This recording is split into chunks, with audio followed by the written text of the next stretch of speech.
আল্লাহ পাক রব্বুল আলামিন বলেন যে দুনিয়ার জীবনের মধ্যে যে যে কর্ম করবে প্রত্যেকটি কর্মের ফল আল্লাহ তাআলা আল্লাহ পাক রব্বুল আলামিনের কাছে তার পাই পাই করে হিসাব দিতে হবে। আল্লাহ পাক রব্বুল আলামিন বলেন ফামান ইয়ামাল মিসকালা যাররাতিন খায়রান ইয়ারা ওয়া মান ইয়ামাল মিসকালা যাররাতিন শাররান ইয়ারা।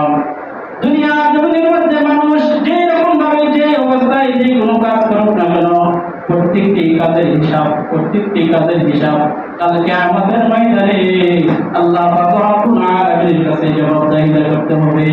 ঠিক না? প্রত্যেকটি কাজের হিসাব অবশ্যই আল্লাহ পাক রব্বুল আলামিনের কাছে তার জবাবদিহি করতে হবে। এইটা সে জানে, এটা বিশ্বাস করার পরেও সে কি করতেছে? হ্যাঁ, সে অন্যায় কাজ করতেছে। কিসের কারণে? এটা তার ঈমানের কমতির কারণে, এটা তার ঈমানের দুর্বলতার কারণে হ্যাঁ সেই কাজ করতেছে।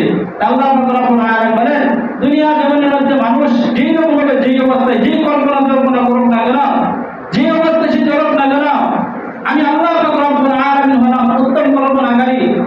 কার কোন অবস্থায় কি হবে ওইটা কেউ না জানে, একমাত্র আমি আল্লাহ পাক রব্বুল আলামিন জানি।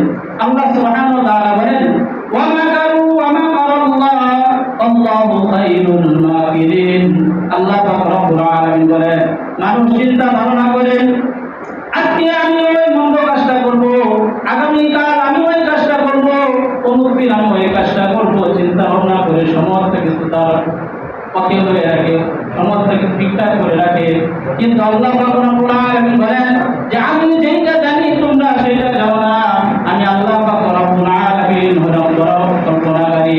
আমি আল্লাহ পাক রব্বুল আলামিন জানি তোমার কোনটা কোন সময় কি হবে, সমস্ত কিছু আমি জানি। জানার পরেও আমি আল্লাহ সুবহানাহু ওয়া তাআলা তোমাকে ছেড়ে দিয়েছি, তোমাকে ধরে রাখি নাই, তোমাকে ছেড়ে দিয়েছি, তোমাকে সুযোগ করে দিয়েছি, তোমাকে সুযোগ দিয়েছি।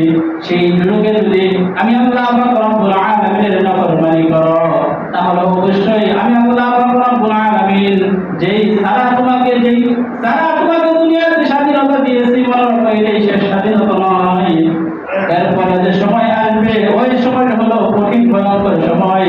ওই সময়ের মধ্যে যখন তুমি আমি আল্লাহ তাআলার কাছে দোয়া চাইবে তখন তুমি বলবে তোমাকে একটু স্বাধীনতা দেওয়ার জন্য। আল্লাহ পাক রব্বুল আলামিন বলবেন কাল্লা কখনো আর হতে পারে না। যে সময় তখন আমি আল্লাহ পাক রব্বুল আলামিন তোমার জন্মের পর থেকে তোমার মৃত্যুর আগ পর্যন্ত দিয়েছিলাম, অনেক সময় দিয়েছি। এত সময় দেওয়ার কথা না, তারপরে তোমাকে আমি অনেক সময় দিয়েছি। ওই সময় তোমাকে আমি স্বাধীনতা দিয়েছি।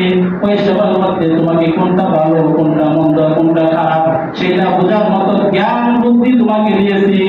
বোঝার পরেও তুমি আমি আল্লাহ তাআলার হুকুম মানো নাই। তোমার নিজের ক্ষমতা দেখানোর জন্য, নিজের বুকে বড় করার জন্য, নিজেকে বড় দেখানোর জন্য তোমার মন চাহি নষ্টের উপর তুমি চলাফেরা করেছ। তুমি অন্যায়ভাবে দুনিয়ার জমিনে চলাফেরা করেছ। আজকে মনে রাখো যে অন্যায়, যে পাপাচারী, যে অন্যায় খারাপ কাজ তুমি করছো সমস্ত কাজের ফল পাই করে তোমাকে দেওয়া হবে। সমস্ত কাজের ফলাফল আল্লাহ পাক রব্বুল আলামিন কাল কিয়ামতের ময়দানে আপনাকে আমাকে দিবেন। এই জন্য আল্লাহ পাক রব্বুল আলামিন বলেন হে দুনিয়ার মানুষ শুনে রাখো, এই দুনিয়াতে তোমাকে আমি চিরস্থায়ীভাবে দুনিয়াতে দেই নাই, ক্ষণস্থায়ী কয়েকদিনের জন্য এই দুনিয়াতে আল্লাহ তাআলা তোমাকে পাঠিয়েছি। ক্ষণস্থায়ী কয়েকদিনের জন্য তোমাকে হায়াত দিয়েছি। কিসের জন্য জানো? আল্লাহ তাআলা বলেন ওয়া মা খালাকুতুল জিন্না ওয়াল ইনসা ইল্লা লিয়াবুদুন। ও তামাম দুনিয়ার মানুষ শুনে রাখো, আমি আল্লাহ পাক রব্বুল আলামিন তোমাকে দুনিয়াতে বড় বড় বিল্ডিং বানানোর জন্য, বড় বড়